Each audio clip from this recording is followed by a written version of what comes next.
Table got kind of like piled up and all while I was sick and all. But we are going to see what we could do about finishing up this one. So, where's the material at? Okay, here it is. So we can finish up getting this one right here ready to sew together.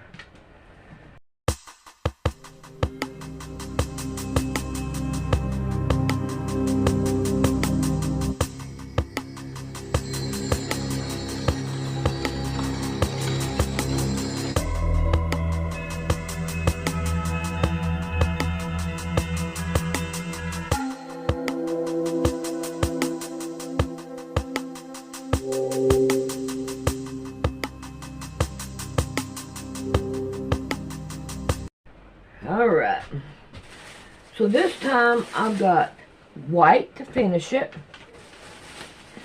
and then I've got, see, that's green and red. Okay, here's a dark green, and then we got a light, whatever color this is. They don't have a color on there. And then we have an orange to go with the red. Uh-oh, what happened? He's wanting the goddamn pet. I'm gonna tell him. Okay.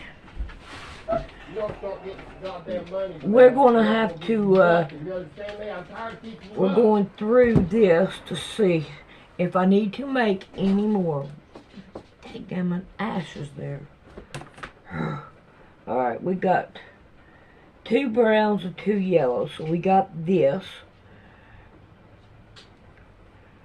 Alright, so now then this right here, we need some 2-inch strips to go around it. So let's see what we got here. I'm Charles James Hall. I'm the author of the Millennial Hospitality series. The series, in the series, I attempted to capture my experiences when I was in the Air Force in the middle 1960s. I was born in Wisconsin, and on July 24th, 1964, I entered the U.S. Air Force. I was stationed at Lackland, where I did basic training, and then at Chanute Air Force Base, Illinois, for weather training school. And in March of 1965, I was sent to Nellis Air Force Base, which is just outside Las Vegas, Nevada. And I was there until the 7th of May, 1967, when I shipped out to Vietnam. I returned from Vietnam in May of 1968.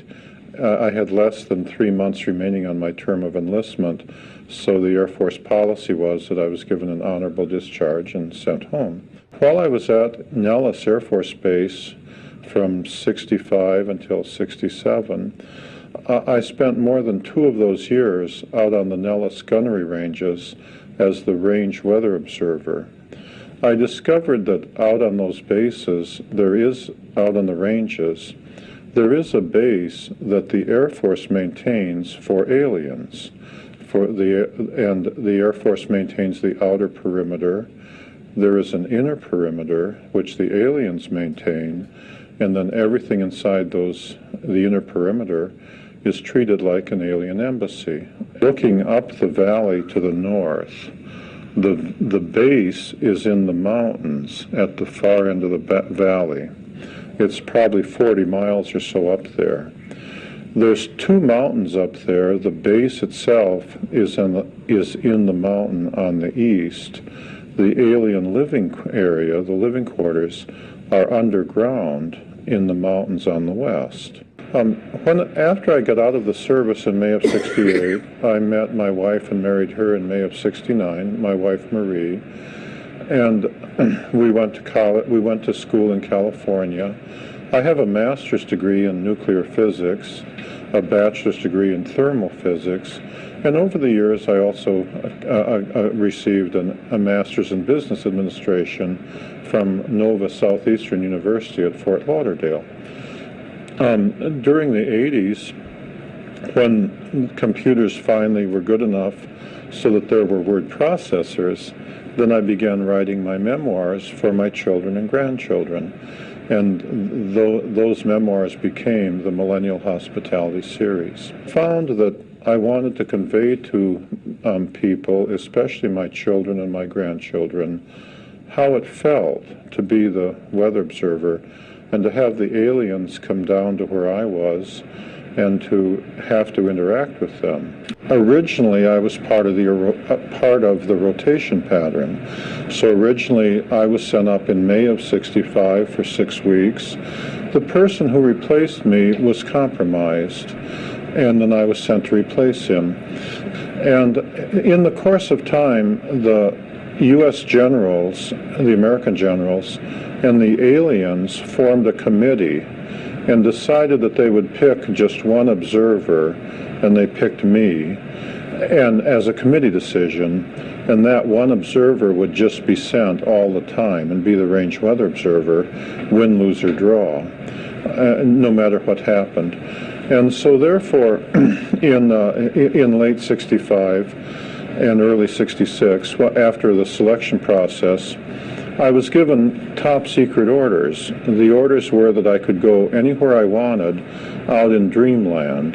The alien base is actually in Area 54, and the housing area is called Area 53.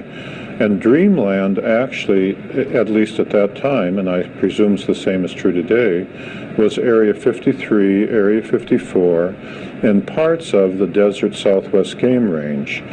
When you're physically at Indian Springs and you're looking up the valley, Dreamland includes the mountains on the eastern side of the valley. My orders allowed me to go anywhere I wanted out in Dreamland, day or night, and but I had to do so alone. If I took anyone else out with me, I wouldn't be in any trouble, but the person who was with me might be shot. They would be in serious trouble.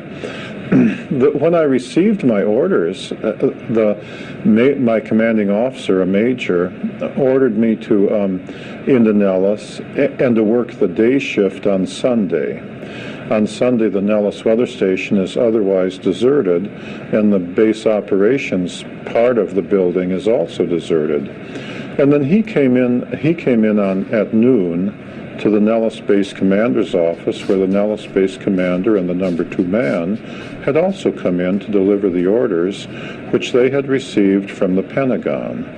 And then the MPs escorted the major with my orders in hand over to the weather station. The MPs stayed outside.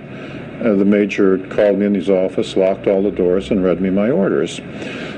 The orders began by saying nothing I did would ever be classified, that I could tell anyone I wanted or not tell anyone if I didn't want.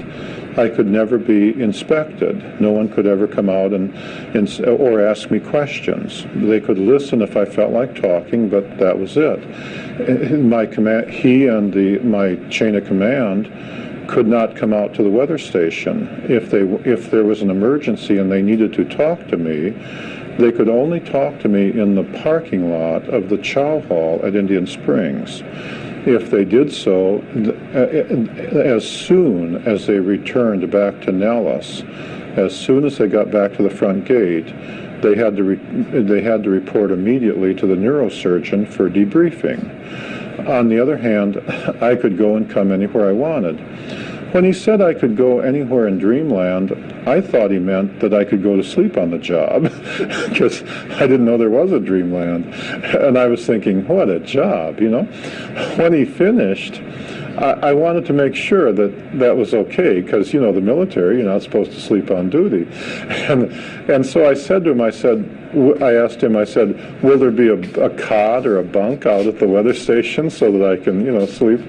And he looked a little confused, and he said it was his understanding that Dreamland was a place but that only I would know where that place was. And I thought, he's just trying to be gentle and say, you sleep away, That was the first I'd ever heard tell of Dreamland. In the course of the 2+ years that I spent out on the ranges, the aliens, who are tall and white and have family groups with women and children, would frequently come down to where I was. As the weather observer, my duties were to go out to the ranges Monday through Friday, every day, to take the morning run. The morning run was at 4:30 a.m. To do so, you had to get up at 3 o'clock and drive out there at night, rain or shine. And then you had to fill, you had to start, there was a generator out, 2 generators out there, 2 diesel generators. You had to start up a generator so that you had some electricity, and it would run the fan on the heater and so on, and the radio and the lights. And then you had to fill up a weather balloon with helium, attach a light, and release it. The children found that very entertaining. It was a pretty balloon with pretty lights. And so the mothers liked to bring the children down to look through my theodolite as I was tracking the balloon. About half the time they came so the kids could play. When I first encountered the aliens, I was terrified because they're not human, even though they look reasonably human. It probably took me more than 6 months to get over the terror that I felt when they came, even though they had not come to harm me. It's just that being out there at night in the desert and, say, hearing people walking behind your weather shack when you think you're alone, even if they were priests, you'd be afraid, But when you discover that they're not human, well, this was the 60s. There was just, it took a long time to get used to it. There was no briefing. The Air Force never said, this is the situation. The aliens never came and said, this is the situation. They never came to teach me anything. They came when they wanted. They left when they wanted. And therefore, it took me a long time to get used to it. Everything I know about the aliens, I had to figure out myself. Or occasionally they would answer questions, but not very many, because they came for their purposes, and when they'd finished their purposes, they left. They were really quite friendly, but each one of them was an individual. Interacting with them is sort of like interacting with the people in New York City.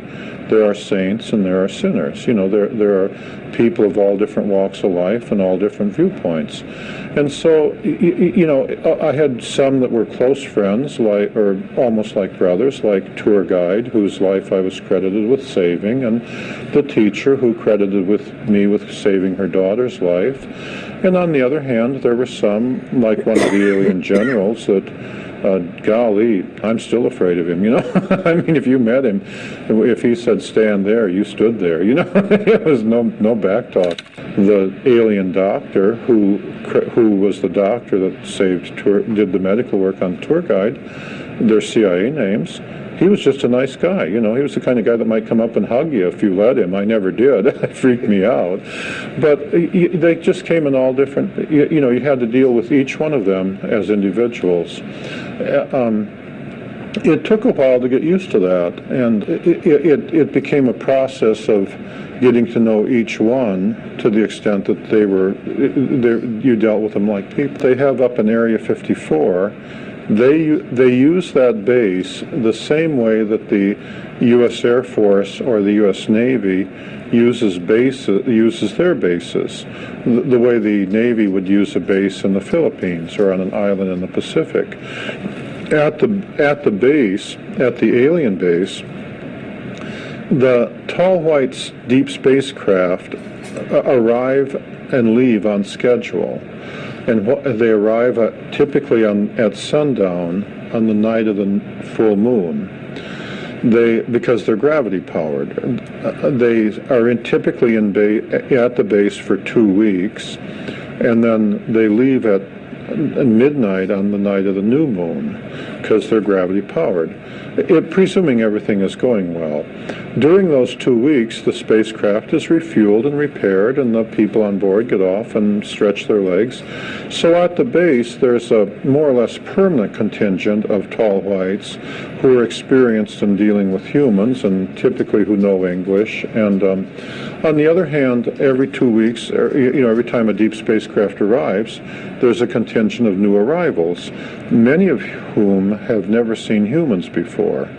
And while the spacecraft is being repaired and refurbished, then the experienced troops, the experienced tall whites, typically take those new arrivals who are brave enough, take them out and show them the town. You take them out and show them what humans are like. And of course, me running my weather station, I'm the test human, And so it was common every time there was a new moon for, after the new arrivals had rested up, for an experienced guard to bring around a group of new arrivals.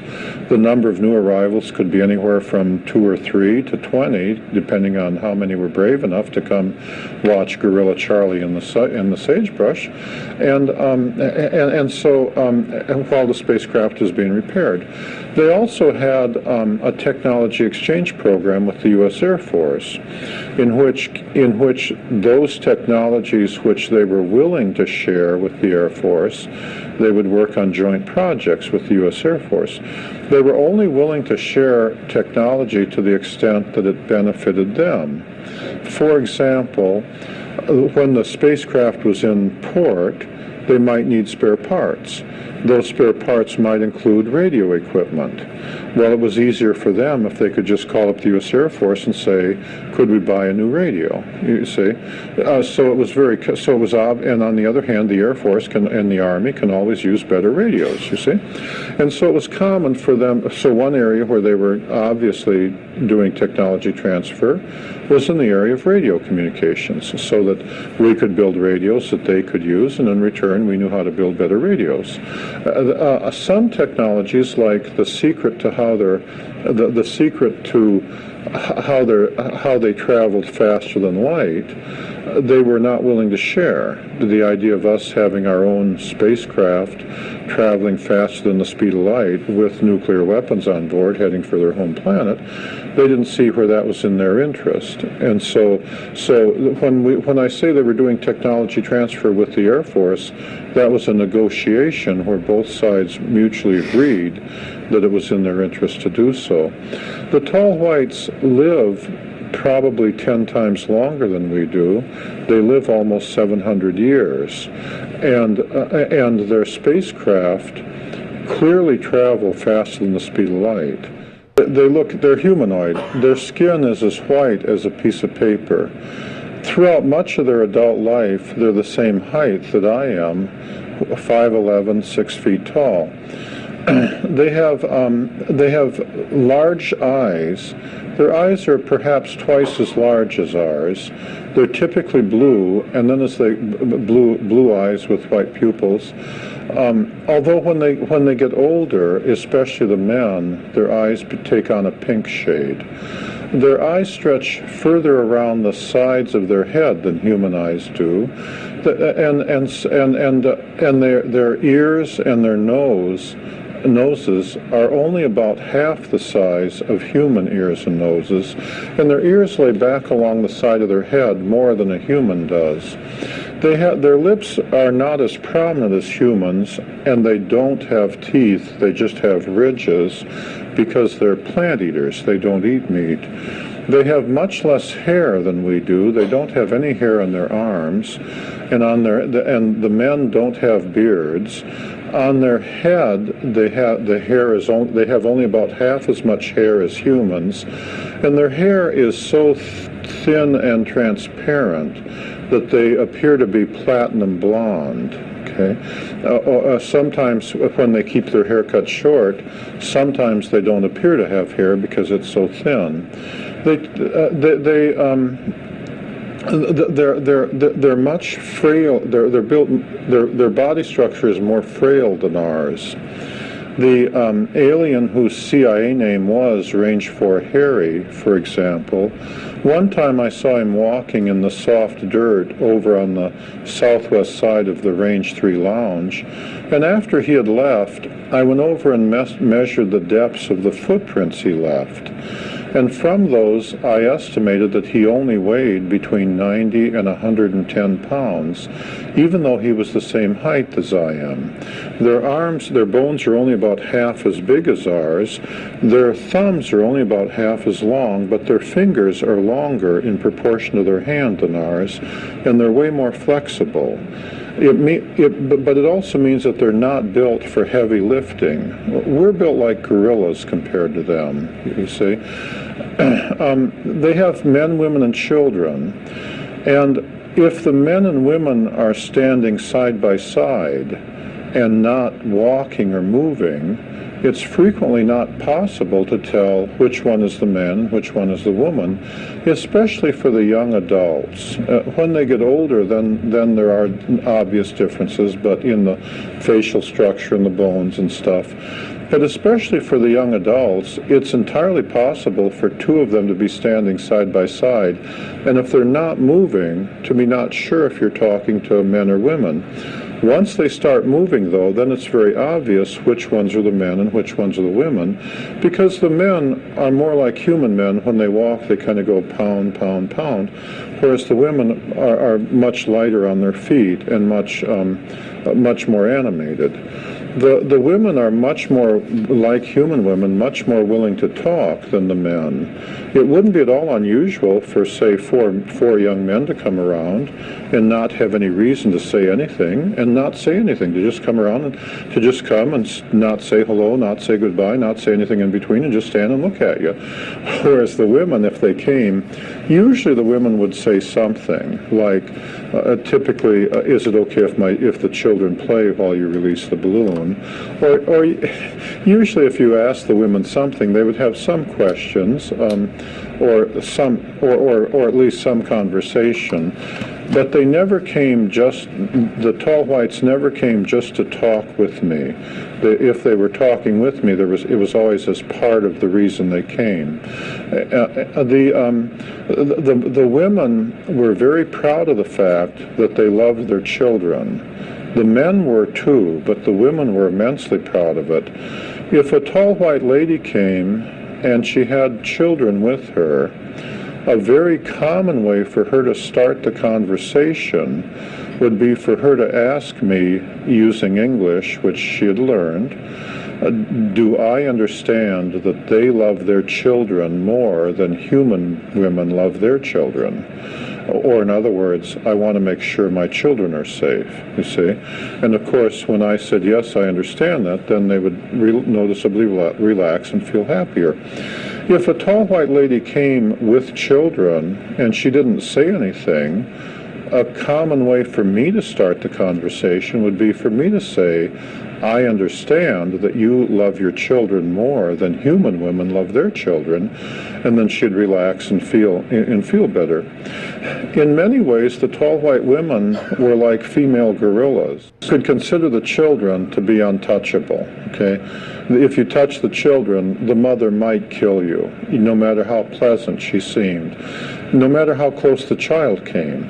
So, for example, and I speak from direct experience, if I was standing by my theodolite and the child wanted to look through the theodolite and the child was right there, then there's no way in the world that it would be suicide for me to reach over and touch the child.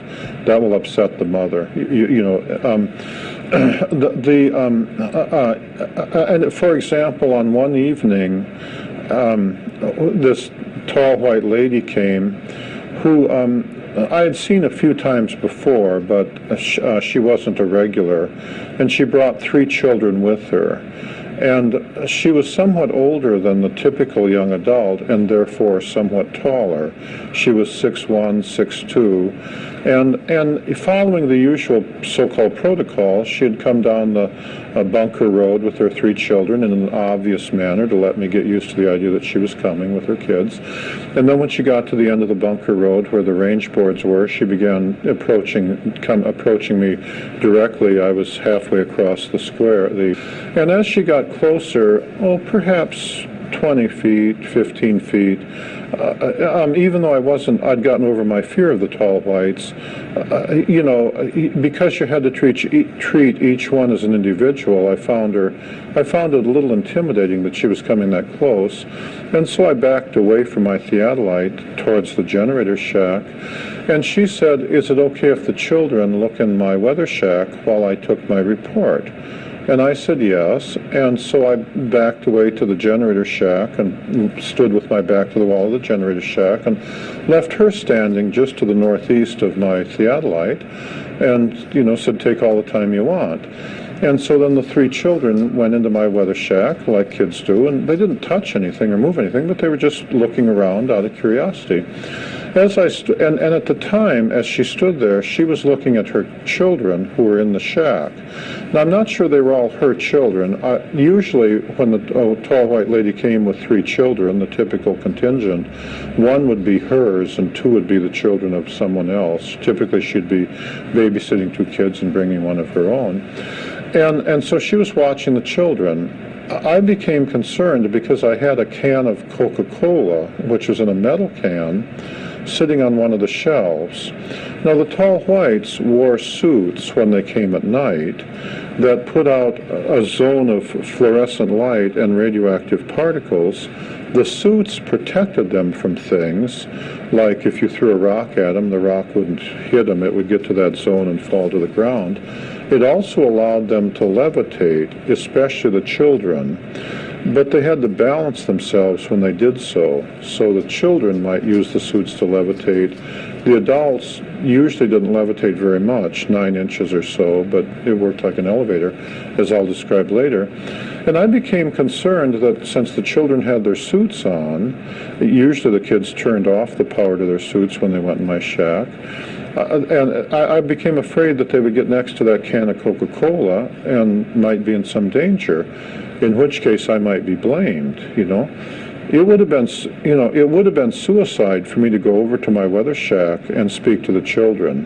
The mother might well have killed me if I'd done that. There's no way in the world you could go over there and say, "Children, don't do this, children, don't do that." You're just taking your life in your hands to try that. You have to talk to the mother, and that's how the tall whites are. And on the other hand, she wasn't looking at me at the time. And so what I did is I took 2 steps forward and stopped and stood there with my hands at my side and my feet, not moving, and waited for her to see me. And of course, when I took 2 steps forward and stopped, then she looked over where I was immediately. And then when I had her attention, I said, "I'm worried about the safety of the children. I have a can of Coca-Cola there in that can, and I'm worried that the children might be in some danger if they get too close to it." And the mother said, "I'll handle it." And then the mother obviously communicated with the children, and the children were very well behaved, and they stayed away from my can of soda pop. The children never disobeyed their parents that I ever saw, and the parents would do anything for their children. So when they traveled in family groups, they were very tightly knit. When the women came around, they never came around alone. None of the tall whites ever came around alone. They always came around in groups, and the adults were always well armed. But it was common for the women to be very proud of their family relationships. The men were too, but it was just more common for the women to describe it. So it was very common, say, like if a group of them came around, for the lady to say things like, "The guard on the tower is my mother's brother's son," and just identify who all their friends were, if they were who they were related to and who they weren't related to, and far more so than what humans would do. They did more than just travel in family groups. They appeared to maintain very tightly knit family relationships. The tall whites live approximately 10 times longer than humans live. And they don't age the way we do. When they get throughout most of their adult life, as I said, they're about our height, 5'10", 5'11", 6 feet. But then when they get equivalent in age to a human who's perhaps 39 or 40 years old, and for them that's perhaps 400 years old, then they start growing again. And as instead of aging the way we do. As they grow older, they go through several more growth periods. This is not necessarily good for them because only their bones and muscles grow. Their internal organs don't grow in proportion. Pretty soon they get very tall, 8.5 feet tall, but their organs aren't able to support their body. So as they get taller, they become more fragile. Eventually, after 600 or 700 years, or in there somewhere, there comes a growth phase where they begin growing again, and their organs can't support it, in which case they die. Usually by the time they get to be 8 feet tall, they're fragile, and usually aliens that tall are accompanied by younger adults to study them. Living longer does have some drawbacks. For one thing, their bodies do not heal as quickly as ours. If they break a leg, and they're very fragile, so they break easy, it may take their bones 5 Earth years to heal. Whereas, as you know, a young person, when I was young, if I broke a